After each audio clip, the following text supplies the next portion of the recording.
우리가 잘 아는 이솝 우화에 보면은 세 마리 소가 싸우는 장면이 나오게 됩니다.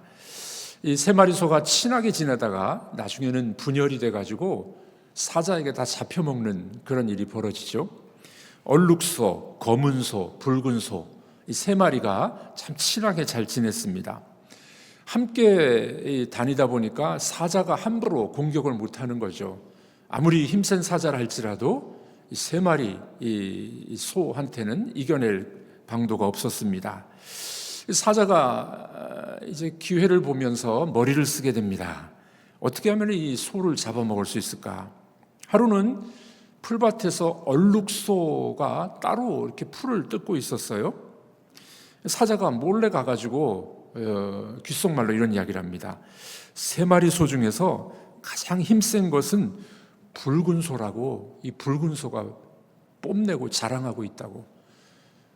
그러니까 얼룩소가 어떤 마음이 들겠습니까? 이 녀석이 나보다 힘세다고? 기분이 좋지 않았습니다. 여태까지는 셋이 힘을 합해가지고 사자를 대항해 싸웠는데, 이제는 이 붉은 소가 힘이 세다고 자랑하니 이 얼룩소가 그만 마음에 기분이 나빠지기 시작했습니다. 사자가 이 얼룩소에게 말하고 난 다음에 이 붉은 소하고 검은 소가 따로 있는데 또 가서 이런 이야기를 하는 거예요. 세 마리 가운데 얼룩소가 제일 힘세다고 지가 자랑하고 다닌다고. 그 말을 들으니까 이 두 마리 소가 또 기분이 나빴습니다. 아니 이 녀석이 특별히 이 붉은 소가 더 화가 더 많이 났어요. 지가 더 힘세다고? 그래가지고 어떻게 됩니까? 이 얼룩소하고 붉은 소가 둘이 그냥 싸우게 됩니다. 뿔이 빠지도록 싸웠는데 누가 힘이 센지 겨루지를 못하게 됩니다. 이 세 마리의 소가 힘을 합해서 살아가다가 드디어 이제 분열이 생기게 됐습니다. 같이 놀질 않았습니다. 누가 제일 좋아했을까요? 사자가 제일 좋아합니다. 한 마리씩 다 잡아먹었다는 겁니다. 이솝이 이 이솝 우화를 통해서 이 세 마리 소가 싸우는 이야기를 그렇게 그려주고 있습니다. 오늘날 이 사자와 같은 마귀가 교회 안에서도 이런 일을 벌이고 있는 거 아십니까? 교회 안에서도 쏙닥쏙닥하고 다른 사람 이야기하고 또 누가 잘못했다고 이야기하고, 그러면서 이 사자처럼 교회 안에서도 그런 일들이 벌어집니다. 성도들 간에 또는 목회자와 성도들 간에 이간질을 해서 교회를 넘어뜨리는 그런 경향들이 있지 않습니까? 교회는 어떤 곳이 되어야 되겠습니까? 성령이 충만하고 은혜가 충만한 곳이, 또 사랑이 충만한 곳이 교회가 되어야 되지 않겠습니까? 한 번은 D.L. 무디 선생님이 스코틀랜드에 가서 집회를 하게 됩니다. 스코틀랜드는 영국의 북쪽 지방이라 추운 곳이죠. 집회를 하는데 이 예배당에 이 난로를 피우지 않은 거예요. 너무 추웠습니다. 설교하기조차 좀 힘들었습니다. 교회 직원에게 물어봅니다. 아니 이렇게 추운 날씨에 왜 난로를 피우지 않았느냐고. 직원이 아주 멋진 말을 하게 됩니다. 걱정하지 마십시오. 무디 선생님, 당신 설교자가 은혜롭게 성령 충만하게 설교하면은 이곳이 그냥 열기가 가득할 겁니다. 결국 책임이 누구한테 돌아갔어요? 설교자에게 돌아간 겁니다. 그도 그럴 것이, 여러분들 교회의 난방도 중요하지만 더 중요한 게 뭡니까? 성령이 충만하고 하나님의 말씀이 충만하게 되면 우리 속에 뜨거움이 일어나게 되질 않겠습니까? 교회는 말씀으로, 은혜로 성령 충만한 곳이 되어야 되지 않겠습니까? 어떤 어린 소녀가 이사를 멀리 가게 됩니다. 주일학교를 잘 다녔는데 이제 멀리 이사를 갔는데도 불구하고 계속 그 주일학교에 교회에 출석을 하고 있는 겁니다. 한 친구가 물어봅니다. 아니 이렇게 멀리 이사 갔는데 왜 여기까지 오느냐고, 거기도 좋은 교회 있지 않느냐고. 그랬더니 아이가 이런 대답을 하는 거예요. 거기도 교회는 있지만은 이 우리 교회처럼 사랑하고 또 도와주고 함께 기도하는 교회는 없다고, 우리 교회 같은 교회가 없다고 그렇게 대답을 했다고 합니다. 여러분, 교회는 서로 사랑하는 곳이 교회입니다. 싸우는 곳이 교회가 아니죠.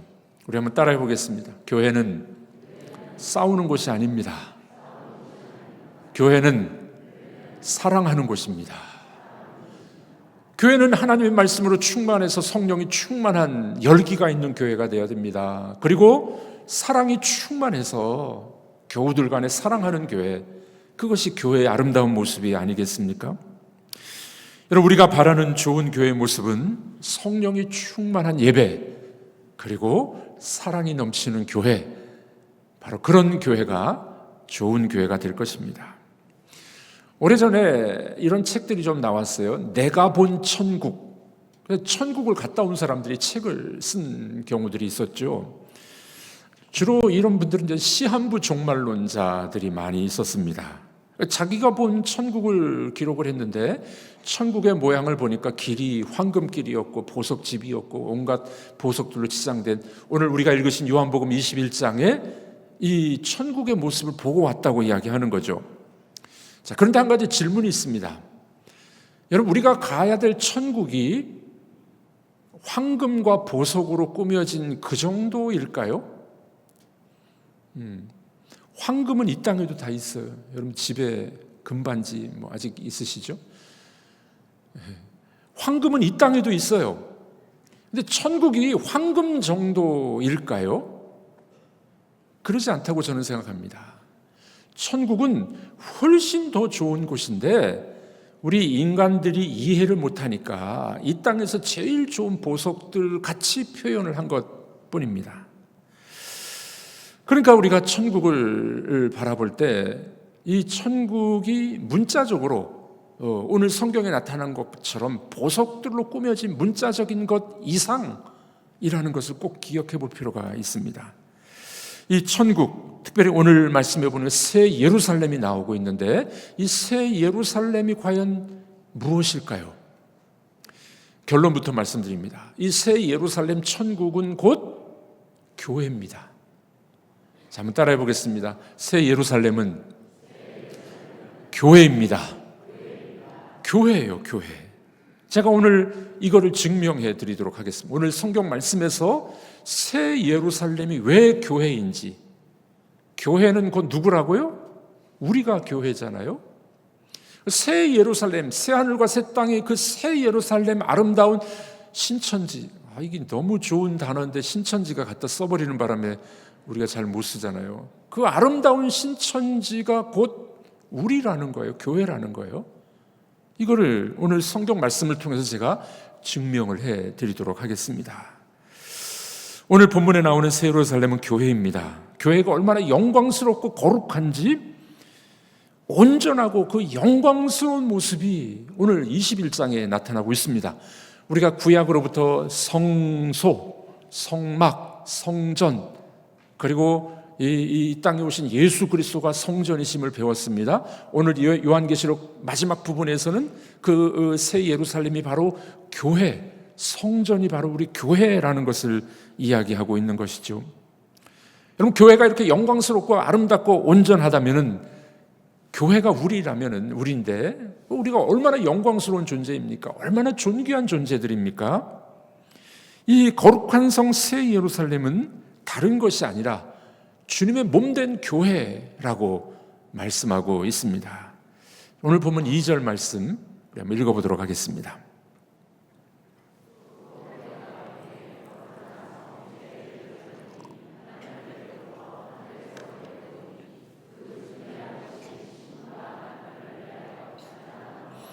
새 예루살렘이 하늘에서 내려옵니다. 그런데 그 모습이 신부가 남편을 위하여 단장한 것 같더라. 새 예루살렘을 신부로 여기 묘사하고 있어요.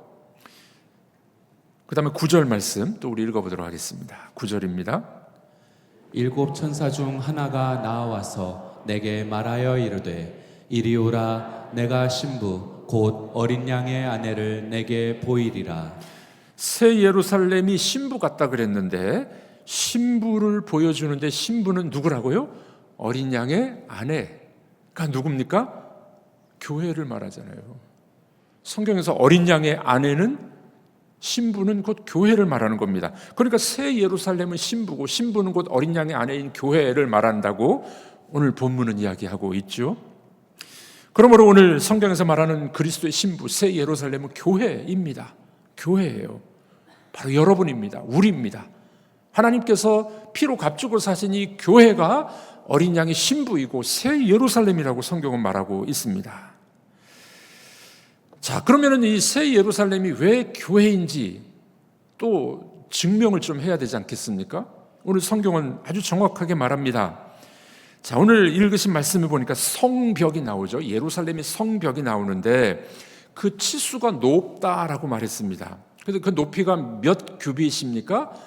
144 규빗으로 나옵니다. 성경에서 규빗은 1규빗은 이 손끝에서 팔꿈치까지 이 길이를 1규빗이라 그래요. 사람마다 다르겠지만 한 뭐 45cm, 50cm 정도 되겠죠. 이게 1규빗이에요. 그런데 이 높이가 얼마나 된다고요? 144 규빗. 그러니까 한 70m 정도 되는 거죠. 조금 이상한 게 있습니다. 이 오늘 본문에 나오는 그 새 예루살렘의 크기가 12,000 스타디온, 너비가 12,000 스타디온. 이건 2,400km 정도 됩니다.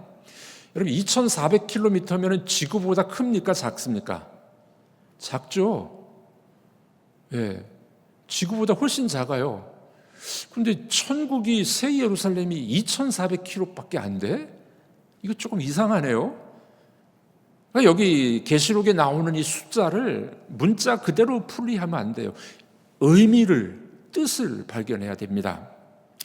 자, 하여간 너비와 이 길이가 2,400km인데 높이는 144 규빗, 70m밖에 안 돼요. 그 넓이에 비해서는, 너비에 비해서는 높이가 그렇게 높지 않잖아요. 왜 그럴까요? 그 이유가 있습니다. 144라는 숫자를 잘 기억하셔야 됩니다.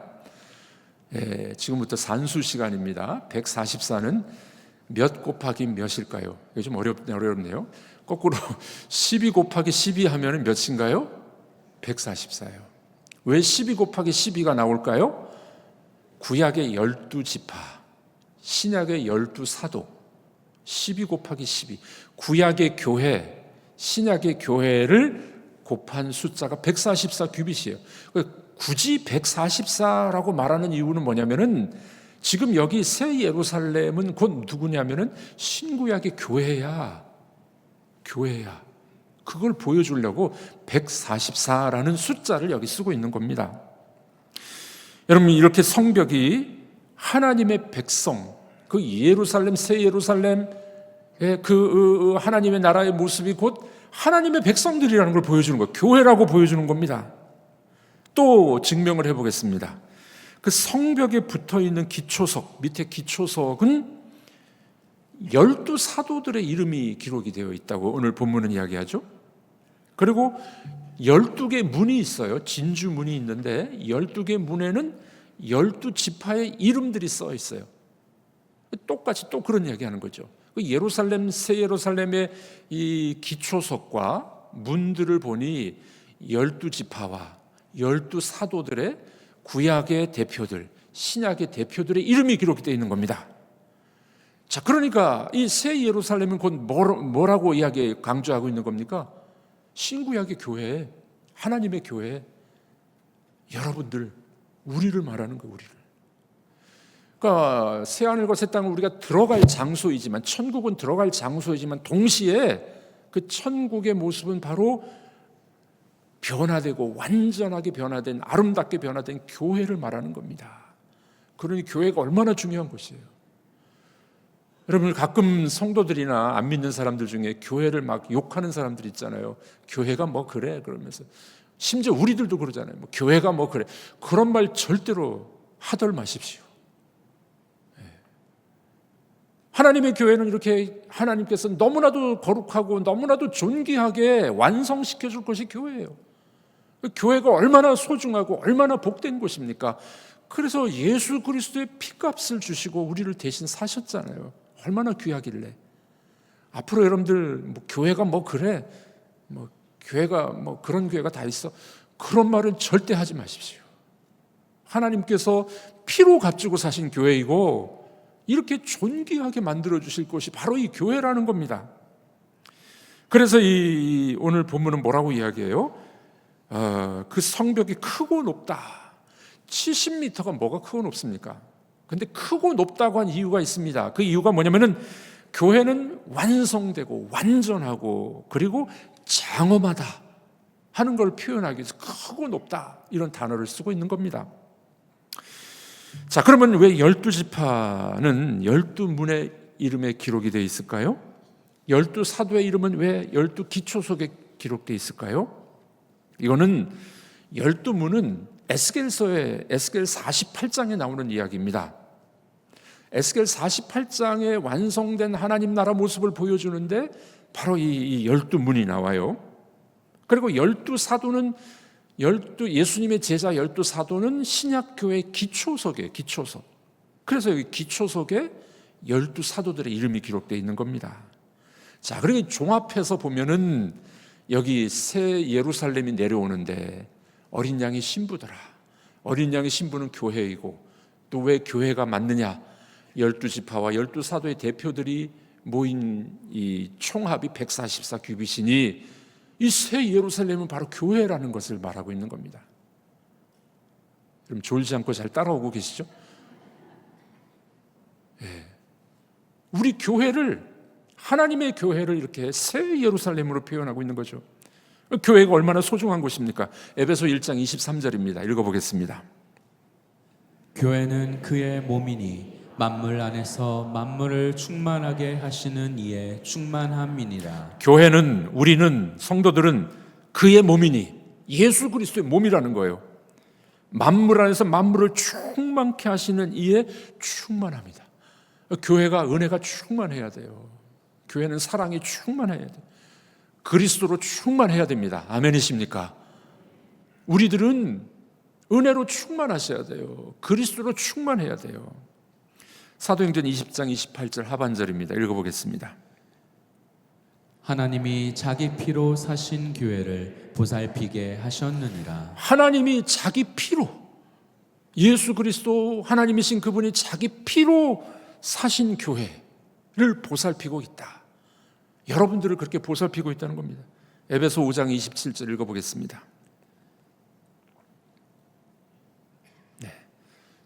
자기 앞에 영광스러운 교회로 세우사 티나 주름 잡힌 것이나 이런 것들이 없이 거룩하고 흠이 없게 하려 하심이라. 네, 교회를 영광스러운 교회로 만들어 주셔서 거룩하고 흠이 없이 만들어 주신다는 거예요.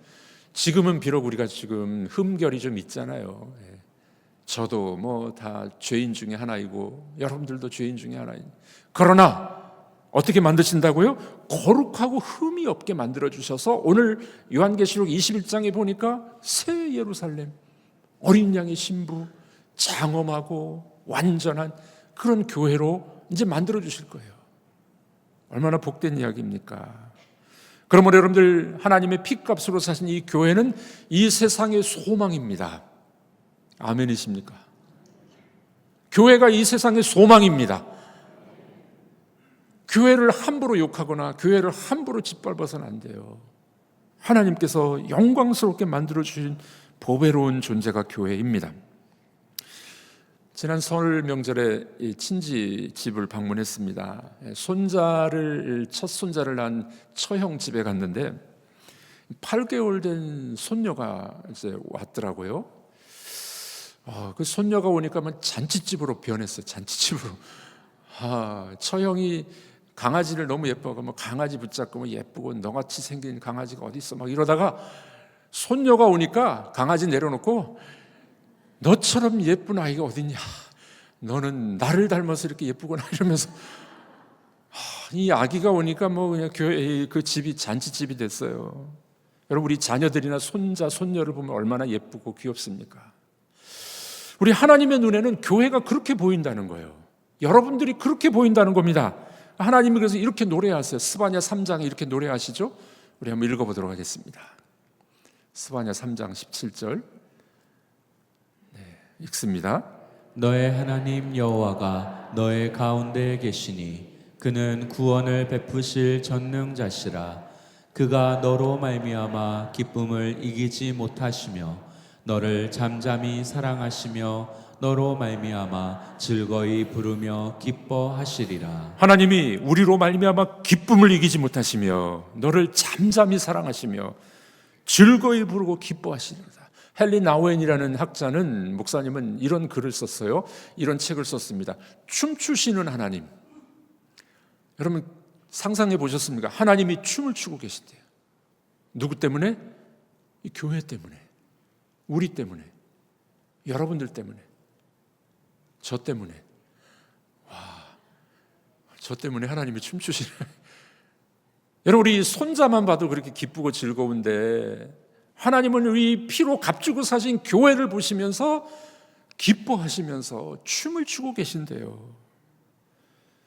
그렇게 이 교회를 하나님이 거룩하고 존귀하게 만들어 주신 겁니다. 그래서 우리 교회인 우리들도 우리의 슬픔이 변해서 우리도 춤이 될 수 있어요. 시편 30편에 이렇게 노래합니다. 우리 읽어보겠습니다.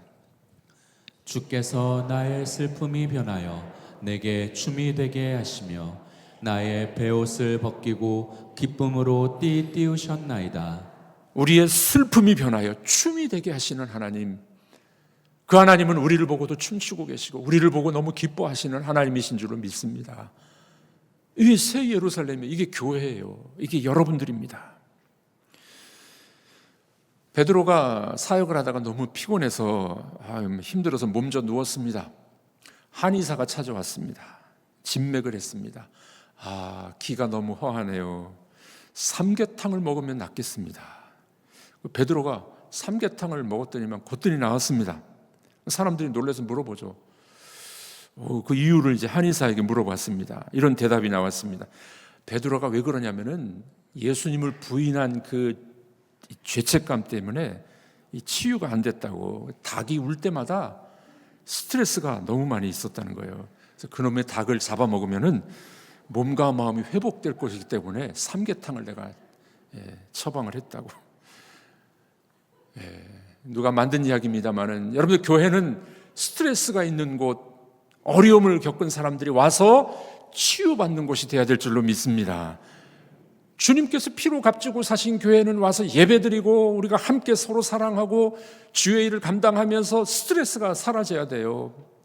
여기에서 성령 충만함이 있어서 우리의 모든 스트레스와 죄 문제가 해결되는 것이 교회가 되어야 될 줄로 믿습니다. 해밍웨이가 그 작품 중에 이런 이야기를 하나 쓰고 있습니다. 스페인 쪽에서는 그 많은 사람들의 이름 중에 하나가 파코예요. 파코. 우리나라 옛날에 뭐 영철이, 뭐 영자, 뭐 이렇듯이 파코라는 이름이 참 많았습니다. 근데 이 주인공이, 이 파코라는 아들이 집을 나가버린 거예요. 아빠를 싫어해서 집을 나가버렸습니다. 이 아버지가 마드리드로 가서 신문에 광고를 냅니다. 광고에 이런 글귀를 썼습니다. 파코야, 모든 것을 용서해 줄 테니 수요일 낮 12시에 모나나 호텔 앞에서 만나자. 아버지가.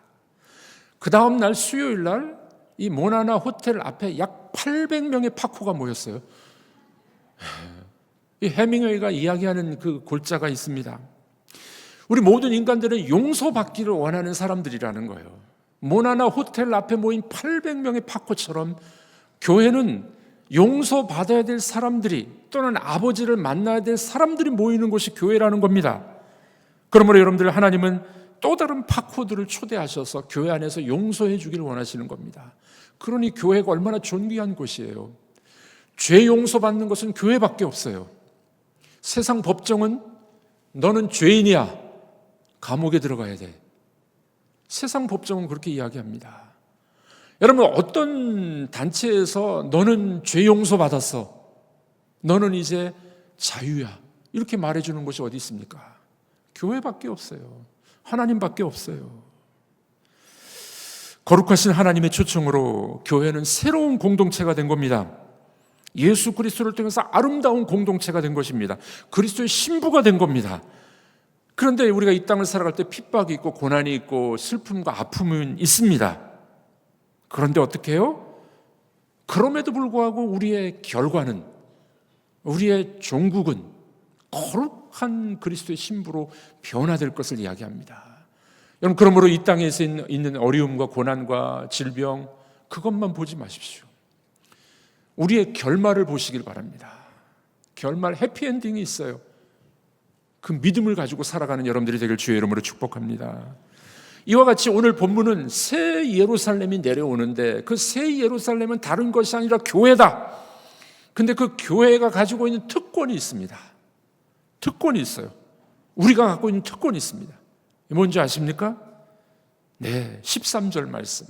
오늘 본문 13절 읽어보도록 하겠습니다. 동쪽의 세문, 북쪽의 세문, 남쪽의 세문, 서쪽의 세문이니. 이게 무슨 특권일까요? 동서남북에 문 3개씩 있어요. 12지파가 들어가는 문입니다. 이 말씀은 에스겔의 예언에 나오는 건데 에스겔의 비전이 뭐냐면은 이 12지파가 자기 땅을 분배받고 난 다음에 이 예루살렘 성의 이 12문으로 자기에게 할당된 문이 있어요. 각 지파에게 할당된 문으로 들어갑니다.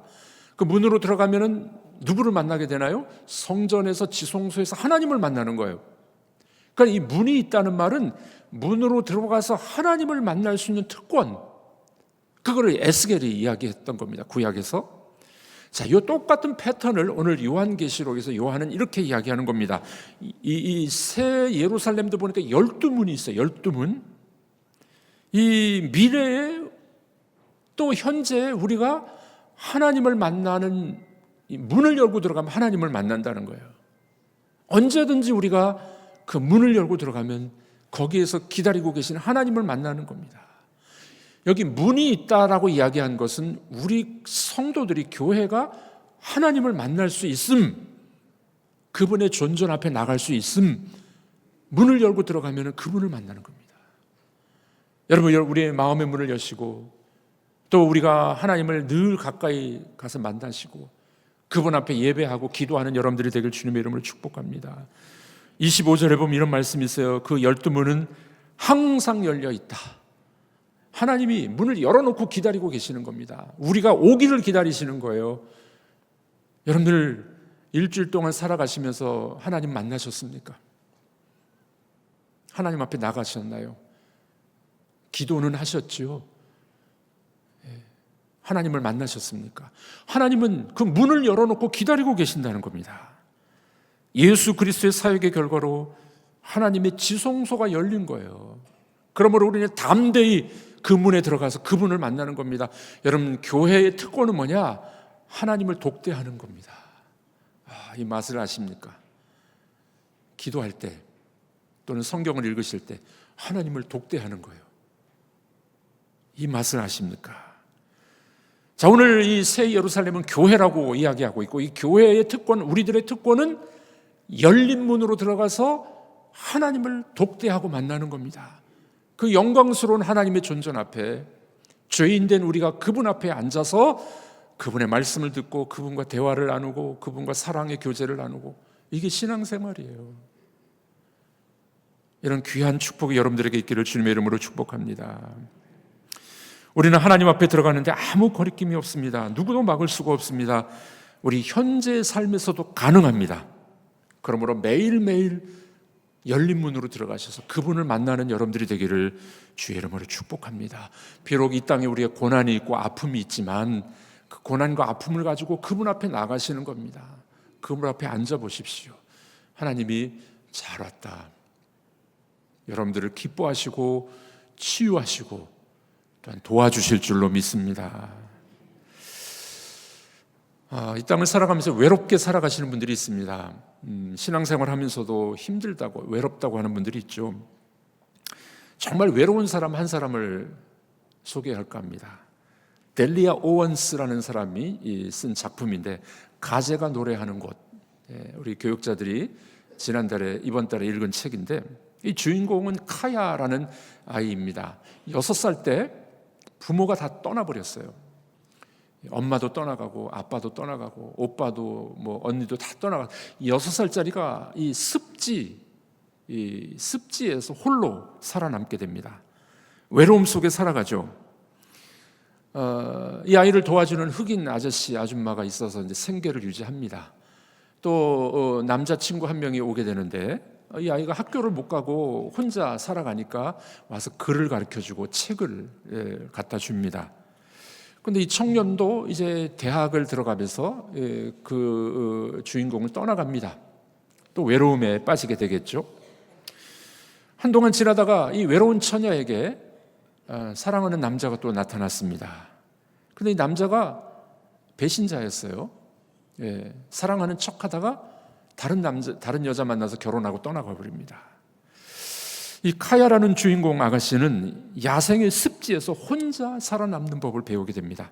이 작가는 그렇게 기록하고 있어요. 이 주인공 아가씨를, 그 주인공을 야생 또는 자연 그 자체다 이렇게 표현합니다. 이 주인공은 처절하게 외로움을 느끼면서 야생에서 홀로 살아남는 법을 배우게 됩니다. 여러분, 우리 인생은 어떤 면에서 이 외로움의 연속이지 않겠습니까? 때로는 친구도 떠나갑니다. 가족도 떠나갑니다. 때로는 부모도 자식을 버리는 경우가 있습니다.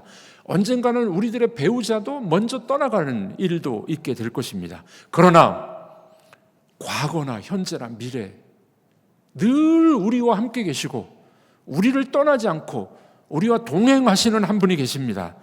그분이 바로 우리 하나님 아버지이신 줄로 믿습니다. 그래서 그분은 임마누엘, 하나님이 우리와 함께 계심, 그리고 우리를 거룩한 교회로 만들어주시고 새 예루살렘으로 만들어주셔서 영광스럽게 우리를 맞아주실 것이라고 오늘 성경은 말씀하고 있습니다. 여러분들, 하나님이 지금 여러분들에게 부르고 계십니다. 언제든지 열린 문으로 나와라. 하나님 앞에 나와서 하나님의 존전에서 기도하고 그분과 독대하기를 그분은 기다리고 계십니다. 여러분들의 외로움과 여러분들의 슬픔과 어려움이 있으십니까? 하나님 앞에 나아가셔서 그분을 만나시고 거룩해지시고 존귀한 교회의 모습으로 변화되는 우리가 되기를 주님의 이름으로 축복합니다. 하나님이 지금도 우리에게 초청장을 보내고 계십니다. 내게로 나와라. 나와서 나와 함께 교제하자. 너는 나의 영원한 친구야 라고 주님이 여러분들을 초청하고 계십니다.